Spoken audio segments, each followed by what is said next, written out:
Puji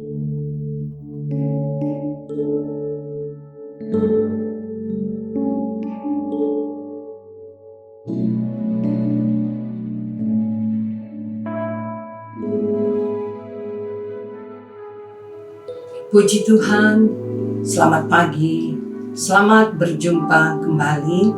Saat ini dalam renungan firman Allah, kita akan baca dalam Mazmur pasal 73 ayat pertama sampai ayat yang ketiga.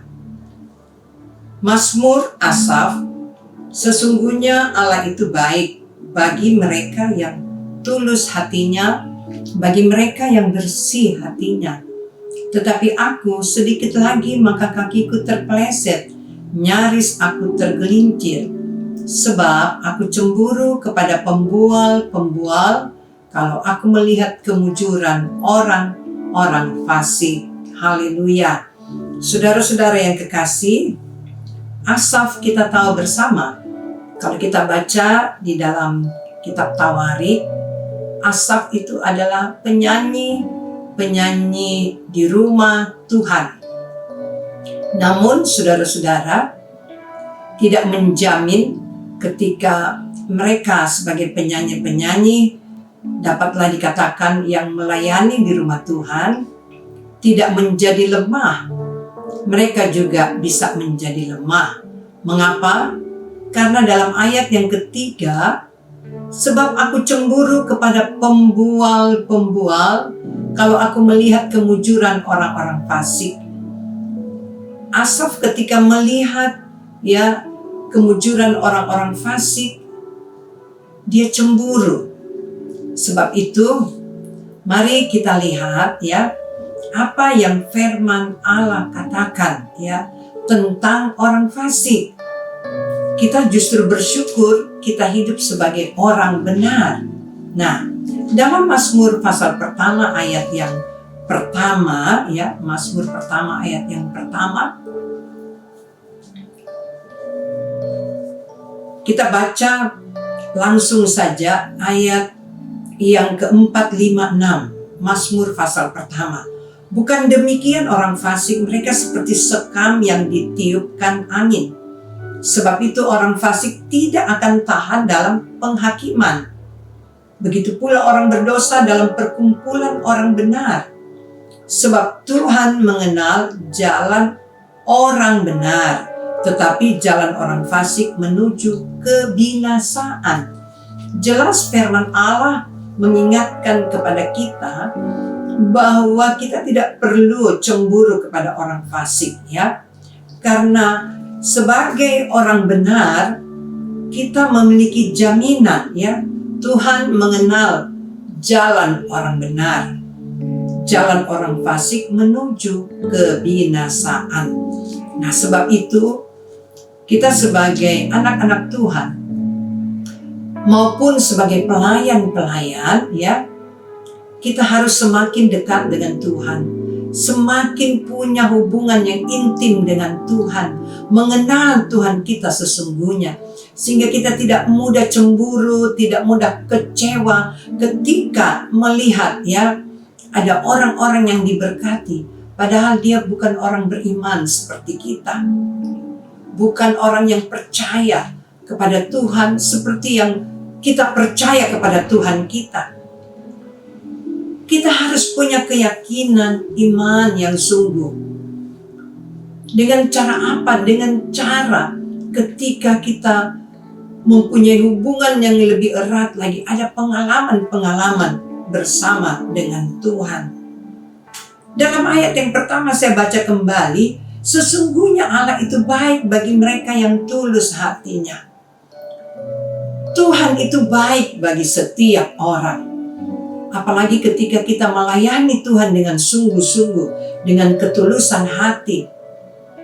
Dan juga dikatakan bagi mereka yang bersih hatinya. Bersih hatinya, tidak terkontaminasi dengan keadaan dunia, tidak terkontaminasi dengan pikiran-pikiran negatif, dengan pendengaran-pendengaran yang bukan kita dengar firman Allah, tapi seringkali kita dengar gosip, kita dengar kekurangan orang, kejelekan orang. Itulah yang membuat hati kita banyak kita isi dengan hal-hal yang bisa membuat iman kita lemah. Nah, sesungguhnya Allah itu baik bagi mereka yang tulus hatinya, bagi mereka yang bersih hatinya. Tuhan ingin mengajar kepada kita semua ketika kita beribadah, ketika kita melayani, ya, biarlah kita mau melayani dengan ketulusan hati. Biarlah hati kita ini bersih ketika kita melayani Tuhan. Karena tidak perlu kita khawatirkan tentang berkat, tentang kekayaan, tentang kesuksesan, ya, tentang kedudukan mungkin. Semua Tuhan pasti siapkan. Tuhan pasti kasih kepada orang benar. Asalkan kita melakukan segala sesuatu dengan ketulusan hati, dengan hati yang bersih.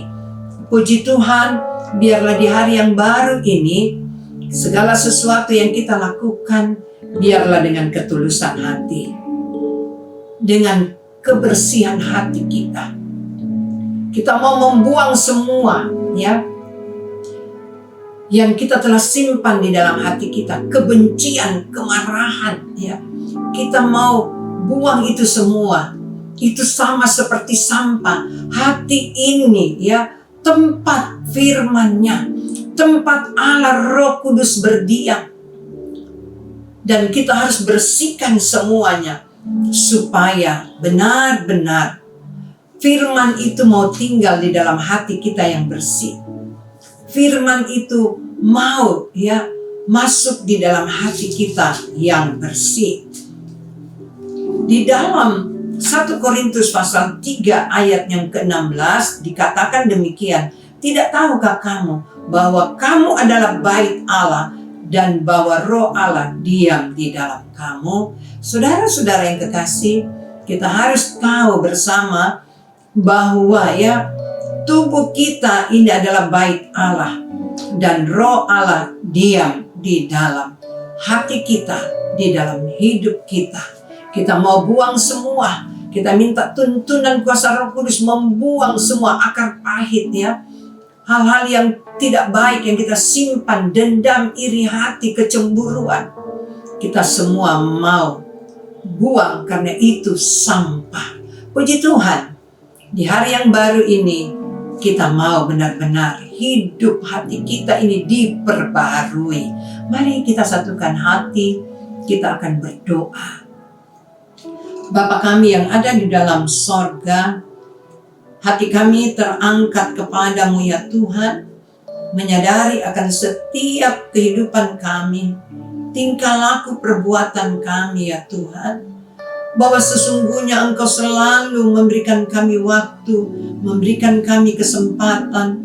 Engkau begitu mengasihi kami ya Tuhan, supaya benar-benar kami mengasihi Engkau dengan ketulusan hati. Apapun yang kami lakukan, baik itu di dalam pengiringan kami, baik itu di dalam melayani Engkau ya Tuhan, kami lakukan itu dengan ketulusan hati, dengan kebersihan hati kami ya Tuhan. Ampuni kami, bersihkan hati kami ya Tuhan.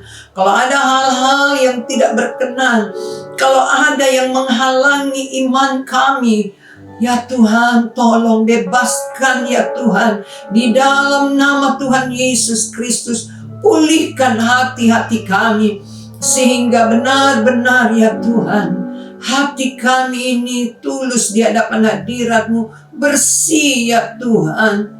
Biarlah firman-Mu mau menempati hati kami yang dalam ini ya Tuhan, sehingga firman-Mu akan menuntun, memimpin perjalanan kami sebagai orang benar ya Tuhan. Terima kasih ya Tuhan, Engkau yang memberkati umat-umat-Mu, memberkati kami semua, baik di dalam usaha, baik di dalam pekerjaan, bahkan pendidikan anak-anak-Mu ya Tuhan. Engkau juga yang memberkati, Engkau yang membuat mereka sukses, Engkau yang membuat mereka berhasil ya Tuhan. Terima kasih Bapa, Kami akan memasuki hari yang baru dengan segala aktivitas kami. Hanya di dalam nama Tuhan kami Yesus Kristus. Haleluya. Amin. Tuhan Yesus memberkati kita semua. Puji Tuhan.